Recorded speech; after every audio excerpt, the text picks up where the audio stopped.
Welcome back, everyone. Welcome back to Let's Play Avernum 3 Ruined World. This will be part 74 of our Let's Play, and I'm pretty sure the end. This could end up being a quite short video, actually. Because I believe... I watched the last video back, right?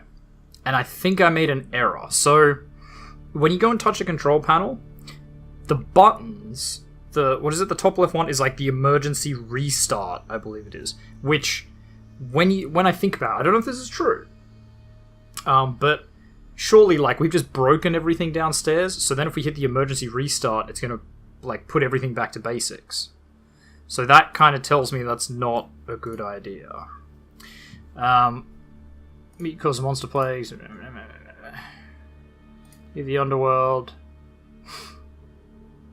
I don't like it. Give me no peace. Okay, there we go. Right, so...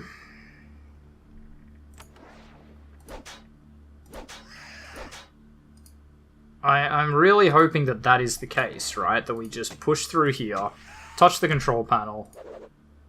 Oh, why did I even bother throwing it at Rentar-Ihrno? Yeah, okay. Okay, so then Erica comes in. There she is. Rip in peace, because I'm pretty sure at this point that there's no real way we can, like, avoid her death. Just seems to be, as soon as we touch the control panel, Erica dies. Which, in some ways, like, I get. Because obviously Erica was cursed to never be able to see the sun. So it's like, if we manage to win this game and then everyone returns to the light, like, she would never have been able to come anyway. So I see why they kind of decided to kill her off, in a way. Because, yeah, it sort of leaves a bit of a loophole, not a loophole, a plot hole. We'll throw out protection. Oh, and you still have a spell. Do you just dominate someone? Do we dominate the Hakai? Wait, really? You can't dominate that far away? I didn't actually want to do that, but that's okay. We'll drop some freezy rain. See if we can't just bump off one of these Vanitai Myrmidons. Okay, just missed. It was just out of range. Yeah, so... I don't really know how much... Like, I legit don't know how long this video is going to be. Obviously, we have to fight our way to the pedestal first, which is difficult in and of itself. But... I think it's going to work. Because I definitely, like... I am just too used to, in this game, like, pressing every single button on a console. Because there's too many situations where that is the answer, where you just press everything. Like, you press it in some sort of order, but you just go like 1, 2, 3, 4, 5, and then you're done. So, thinking on it, and actually paying attention, yeah, I probably shouldn't press the emergency, like, factory reset, basically. Because that is, you know, completely counter to what we want to do. Ugh. That magic effect. So hopefully, this should be the final episode. I think. I mean, that's what I'm assuming, because, like, once we beat Rentar-Ihrno, she's sort of behind everything, so we should be done. Like, what is left? If the Empire holds up their end of the bargain, everything should be cool. Maybe she won't. Maybe the Empress won't hold up her end of the bargain. It wouldn't really shock me to find that out. Yeah, okay, just kill him. Because I'll just throw up a mass healing, which will be fine. And then maybe we'll just, like, Divine Retribution, just hit that one. That's such a freaky effect. So, like, the screen shakes, but nothing moves. If that makes sense. Like, it shakes my entire cursor with it. Like, if...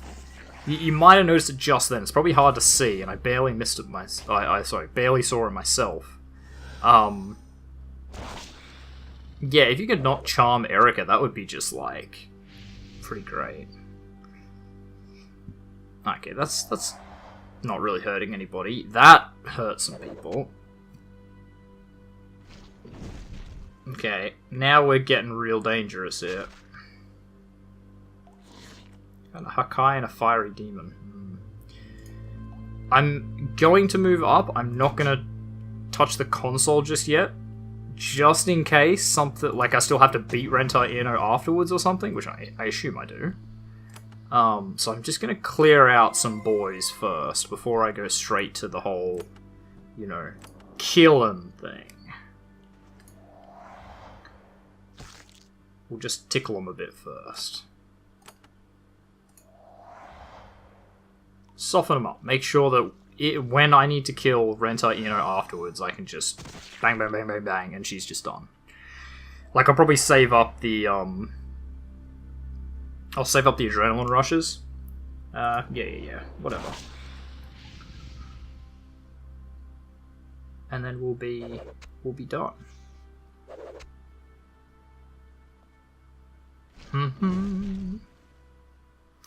Horror, like every time you just get really beaten up. You get beaten almost to death every single attack. Okay, kill that one. And you're hasted, okay. So we'll target the construct. And I think we'll touch it now. So, yeah, Erica. Right. So we don't do the emergency beam cease. We load the slime compounds. We refocus the beams. And then we begin the process. Well, it didn't say that nothing happened. Like, it didn't give me the spiel that it gave me last time, where it's like, oh yeah, it gurgles down and then fixes itself. So I think I've finally done the right thing. I think.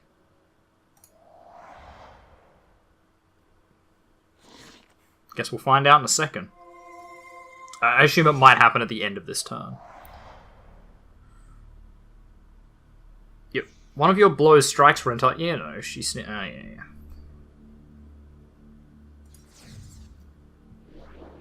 Sure. Like, Rentar-Ihrno's not that strong. She's no stronger than the, you know, nasty dragons and stuff we fought. Have we fought a dragon in this run? I don't think so. But like demon lords and liches and things like that, she's no harder than those.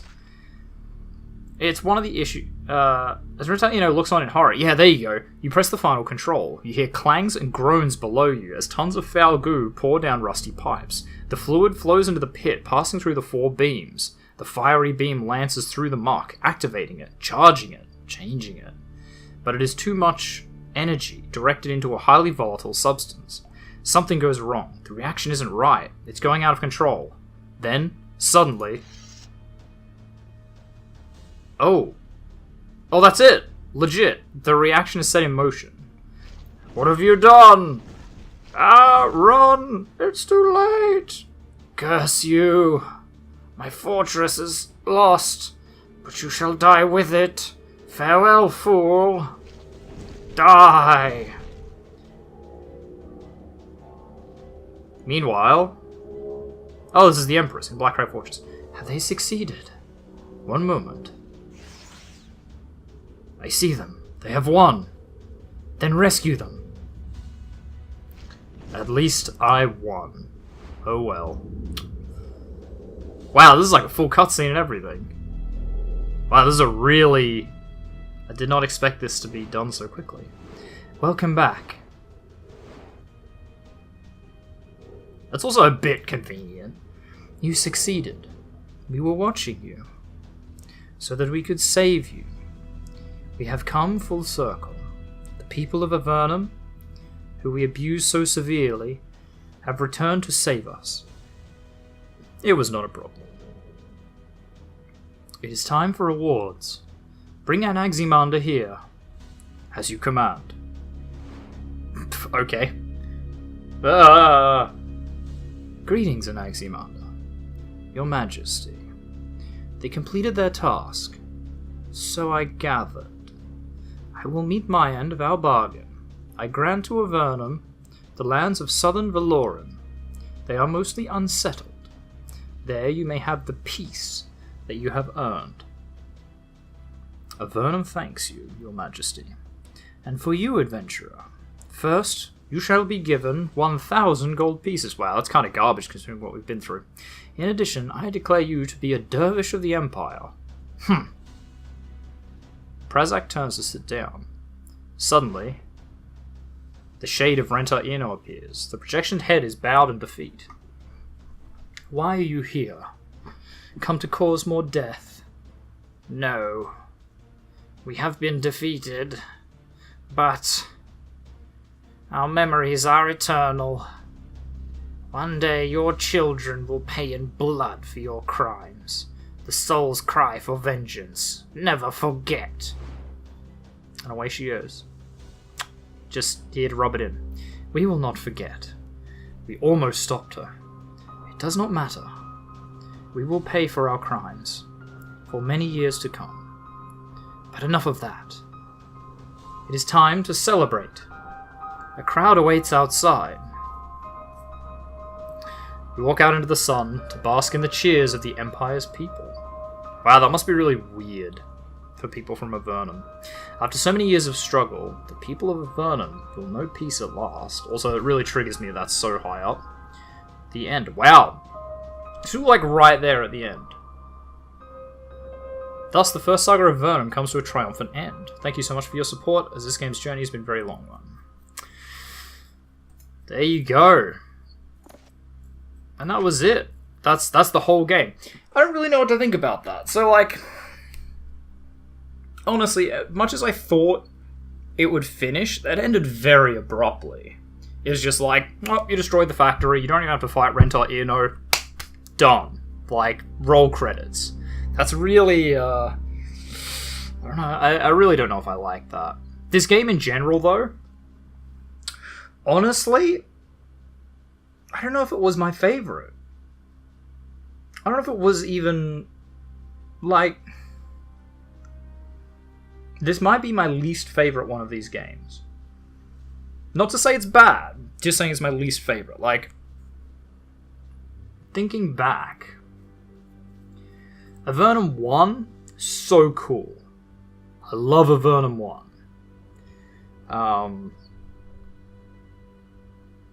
And then Crystal Soul, Avernum 1 I think is definitely my favourite. Avernum 2 Crystal Souls, I haven't finished it. I haven't really finished the first one either, like I was basically at the end, I just didn't quite get to finishing it last time I played it. But it had so many cool like areas and stuff to explore. I think the caves are a lot more interesting to explore than the surface.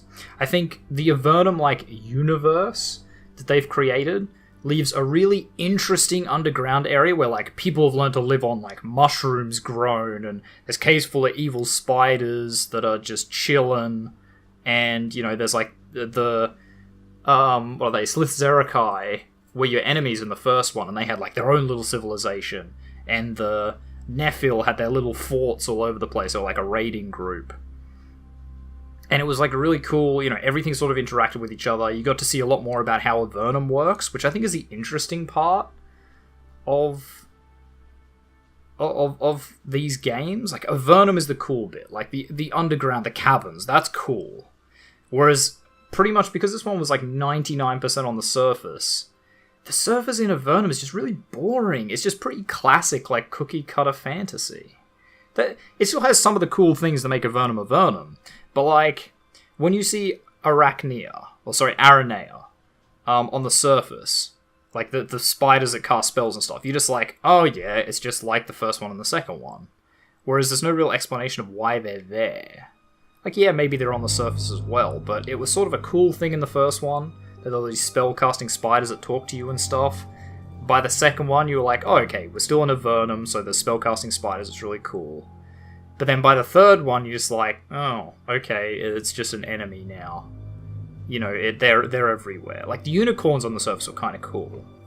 But everything else, all the other really interesting enemies in this one, like the monster plagues, they were all just created by... Like, they're like introduced species, right? They're not... They were never just like a a normal fixture of the surface. You know, there wasn't that much interesting sort of lore stuff on the surface. It was just a classic, like, oh yeah, there's an empire that are all high and mighty, and they're so distant from everyone else that they just have governors that rule everything, and like every town has a mayor and there's soldiers, and yeah, it's just really, I don't know. Again, not to say bad, just saying I find this one a lot less interesting in general than the first and second ones when I originally played them. But anyway, this video is a bit short, so what we'll do is, in just a second... Actually, no. You know what? We'll do it right now. Hey guys, bit of a bit of a tonal shift. So yeah, we'll tack some dicey dungeons on the end. I'll just play some warrior. We're doing vampiric tendencies, just to give you guys, you know, your money's worth. Because I'm not going to release like a 15-minute video, right? That's not fun. So I'll play some dicey dungeons while I talk about it. But yeah, I don't know if I really liked Avernum 3 as much as I wanted to. Wow, off to a great start. Because I love the Avernum series, but I think Avernum 3 just kind of... As I said, like, the surface generally pretty boring.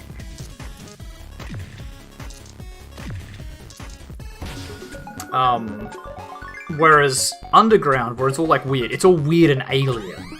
You know, it's not something you normally deal with in a lot of fantasy settings. Sometimes you have... Yeah, it's pretty common in, like, standard fantasy settings to have, like, goblin civilizations underground, right? But in something like... Ooh, wow, okay, hang on, we'll do this. Okay, boom, and he's dead.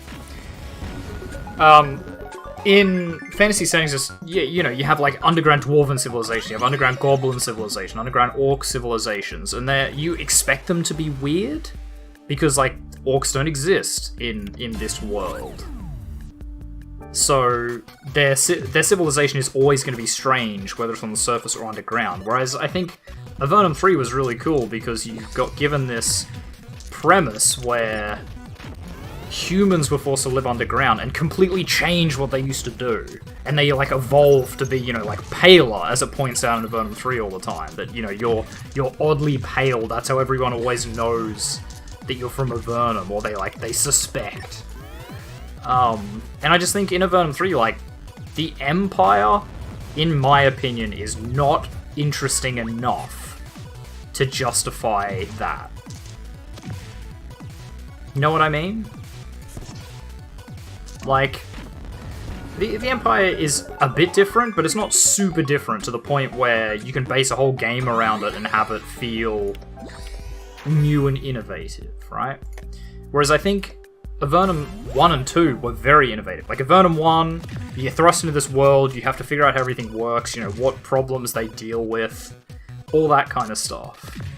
But then, come Avernum 2, they've sort of solved a lot of those problems, and then suddenly, the big thing that happens in Avernum 2 is that these big walls suddenly spring up, these big magical walls that break up the people. You know, the big map of the world. Wow, that's a scary roll he just got.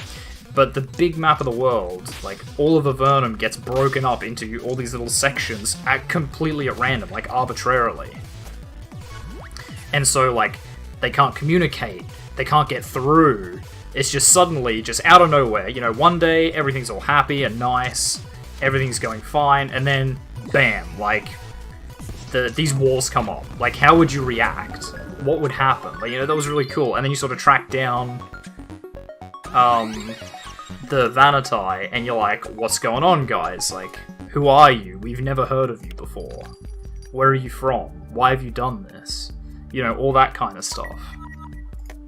And that was a really interesting premise. But... And actually, at the same time, in number 2, the Empire is invading Avernum.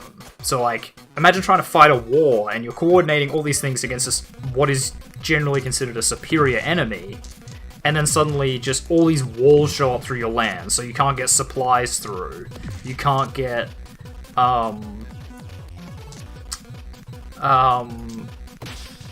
I'm, like, trying to think in YouTube at the same time.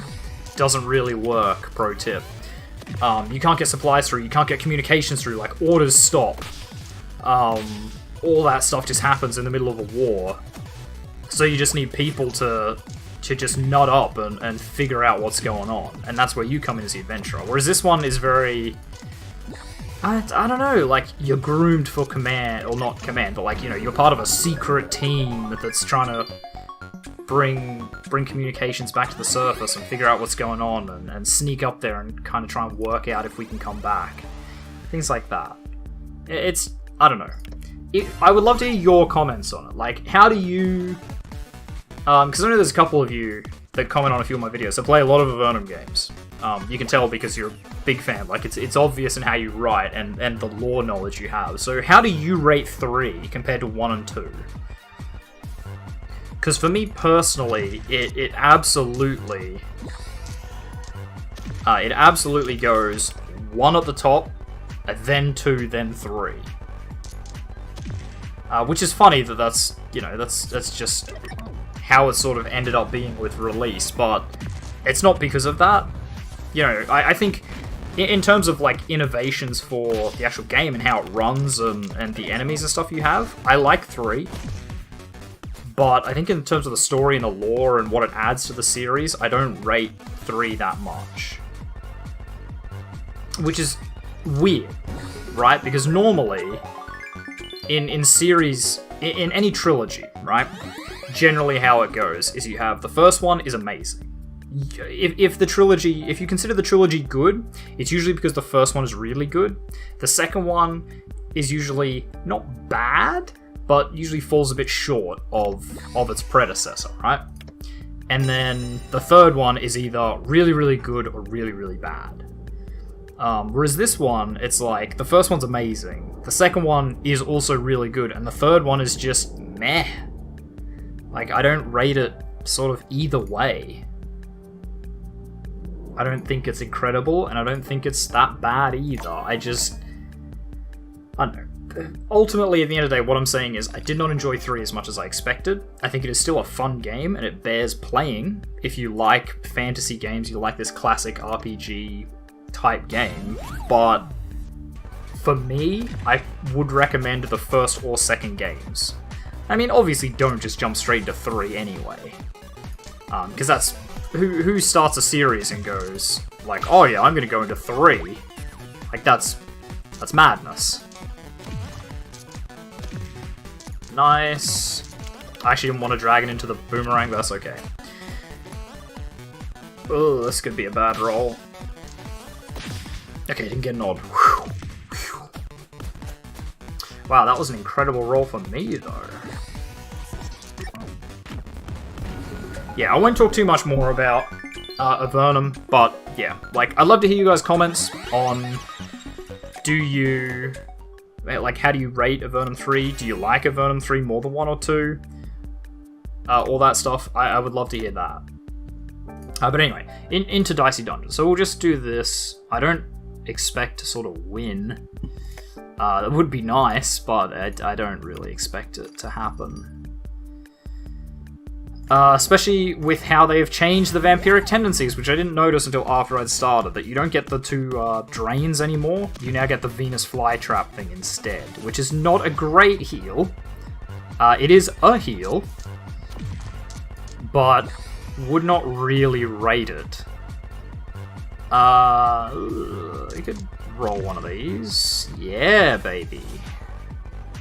If I can get a 4 out of it, okay. Do we just, like, go Ultra? Hang on. So we can do 12, and then another 12. How much can he do? Like 10? I'm gonna go for it. Oh, I could have Fury too. Oh, I could have killed him. Oh well. I think we'll be okay. Yeah, he can only hit me with odds. So that's not that bad. But can I get a 6 out of this? I can.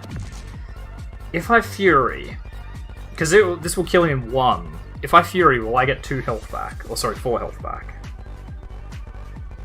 It's probably not worth attempting. We'll just kill him and take the 2 health. I think that's fine. I will say, If you watch Avernum 3, and you still and you don't like Dicey Dungeons, but you're still watching, I appreciate you. I love you. I know this isn't really what you signed up for when I'm like Avernum 3 final, but you know, it's kind of it's sort of how it works. I want you guys to get your money's worth, even if it's not what you necessarily paid for, if that makes sense. Right. Well, we'll do this. And then what we might do is try and roll something big. Wow, I just rolled 1, 2, 3, 4. Okay. Sure. What does the Rat King do again? He does that and he splits it in two. Oh yeah! Right. Ugh, I remember that. I don't love it. I don't love it at all. I guess I could just kill him, right? I still take the 5 damage, but he's dead and I'm not, so sucked in. Okay, what do we got? A battle axe. Ooh, new weapons, all sorts of fancy bits. Super stereo head. I think we fought him before. I don't remember him being particularly fun. But we can definitely do this. Maybe we Fury this and get the double heal.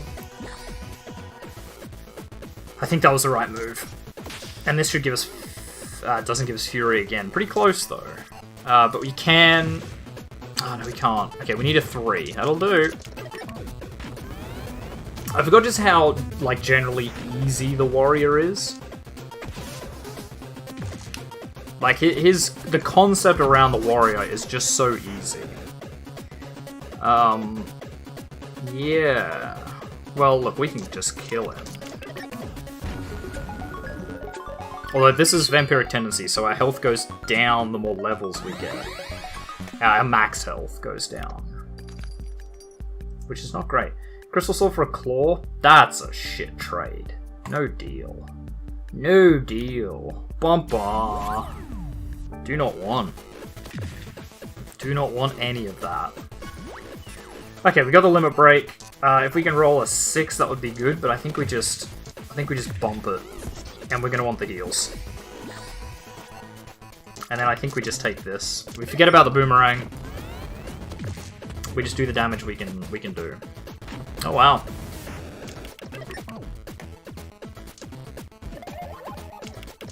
It's a pretty good move. Okay, the boomerang shocked. Whatever. Whatever. Although, maybe we do want that. So we can do 12 damage with that. Then we can Fury, do another 12 damage. Yeah, but then we can't kill. Although... Hold up. So we can do 12 damage here. I know we're nearly dead, but bear with me. Because now what do? We do... Yeah, actually, no we can't, because we can Fury, get a bit of health back. And then we just chuck a staff. Wow, that was a good play. Like, not to toot my own horn, but that was a pretty good play. I like that. Last stand, I guess. Since we don't really have much shieldy stuff. I would like some upgrades. Would be nice. Doesn't seem like I'm gonna get them. So I don't think we're gonna make it here.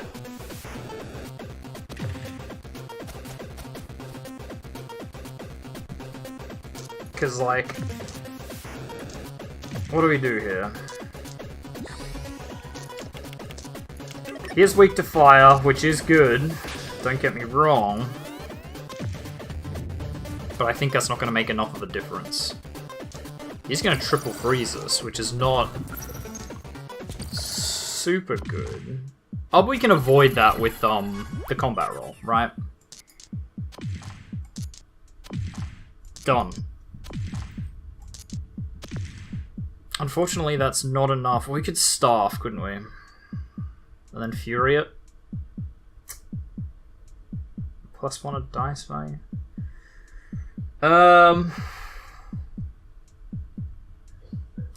Yeah, I think we're just gonna have to take the win. And then hope everything goes well.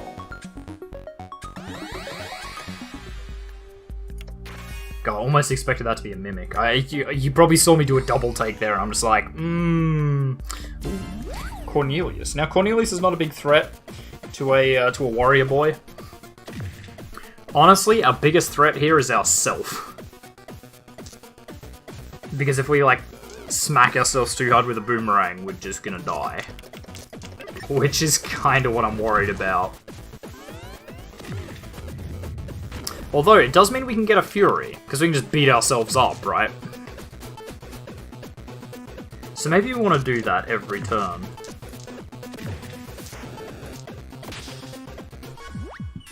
I think we can just Fury and just do that, and then heal back up. Alright, let's get a reroll. That was not a good reroll. We'll just get the extra couple of point values. I mean, we're absolutely crushing him, though. Like, he's already lost 38 health. We're really beating him up, but here's a good way to get beaten up ourselves. Radiant 5 HP. Okay, so I can do that. Get a Fury. Fury it, double heal. I'm aware that I am losing health, which is not really ideal, obviously. But I think it's probably one of the only ways we'd really kill him. And honestly, the argument does stand that we don't need to do that. That, like, we'd probably be able to make it without. But I don't want to risk that. I don't want it to get to, like, 6 or 7 dice and then go, shit, I should have been beating myself up this time to get the Fury. I think we just do what we got to do here. I can just +1 that. Because, like, now, I'm pretty confident that we've won. Like, even with all 6s, he wouldn't make that. Whereas if it was at this point, and he was on, say, like, 30 health, and I was like, shit, I need Fury, it would not be a good situation. We'd just be dead, basically. Wow, what a garbage reroll. Well, we can kill pretty easily. And we're on 12 health, which is not too bad. Obviously, in general, 12 health is frickin' awful. But for the vampire warrior, it's kind of about right. Okay, I'm not going to do that, because what I want to see... Ideally, I want to get rid of the boomerang. So, let's just take all this out. I'll just leave it in a bit of an order. Spike Shield, Crystal Sword, and Battle Axe. How do you upgrade? Does one of you get smaller? Okay, Crystal Sword does. I like that. Battle Axe does. The Spike Shield does not. Okay, so the Battle Axe is 4 that we can do... Well, sorry, is basically 8 damage we can do every turn. Whereas the Crystal Sword is 15 we can do in 1 turn. And never again. I think we take the Battle Axe, right? Because I know it wouldn't really change our current sort of setup. Because, you know, we had the boomerang, which we didn't generally use because, like, we use it once in a turn and then never again. So I get that in the grand scheme of things, it probably doesn't really change it, but it's already paying off, and I like that. 4, nice. A 2. Okay, we can just make that work. And that's pretty much half his health. In fact, it will be half his health, because he's going to want to use all his dice. Okay, the Haunted Jar, not terribly worried about. There's a 6. Awesome. Can we roll a 4? No. Well, we got one more. Okay, rolled a 6. Excellent. So we can bump this twice to get to that 4, do 8 damage, and then, boom. That's 1 dice he can't use, otherwise he'll die. So he's only got 3 dice to use. He's going to give us a Fury, which we won't need, so we'll save it for the next one. And we just kill him dead. I should have bumped that and gotten the heals, but again, like, 2 extra health when you only have 16, not that big of a deal. Like, anything that would kill us when we had 12 health is going to kill us when we have 10 anyway. Nice! Okay, so we can buy an upgrade. Done. Love it. We're going to take the Venus Flytrap upgrade. 3, but, you know, opposite from what I just said, when you only have 16 health, if you heal 3 instead of 2, that's a big swing, right? Okay, so we're going to probably want to go for the double battle axe? Probably. I'll just bump that, do that, do that. We got 1 burn. We nearly killed her. He is gonna, like, really just kick the shit out of us, though. Okay, so, ideally here... Okay, I got a 6, because I'm gonna bump this. Ugh, I didn't draw out the thing. Okay. I still didn't draw out the curse. I'm just gonna have to do it. Yeah. Shit.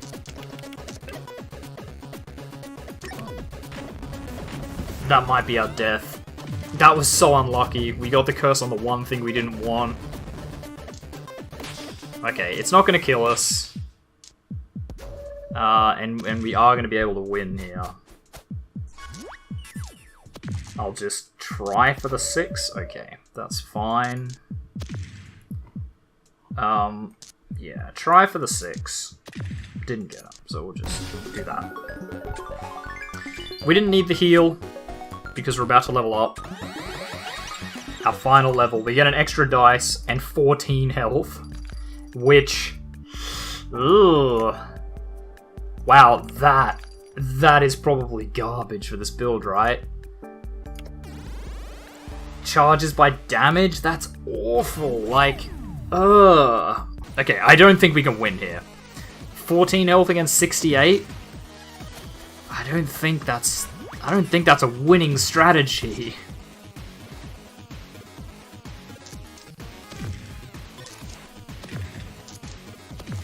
Oh, you bitch. I really wanted a 3.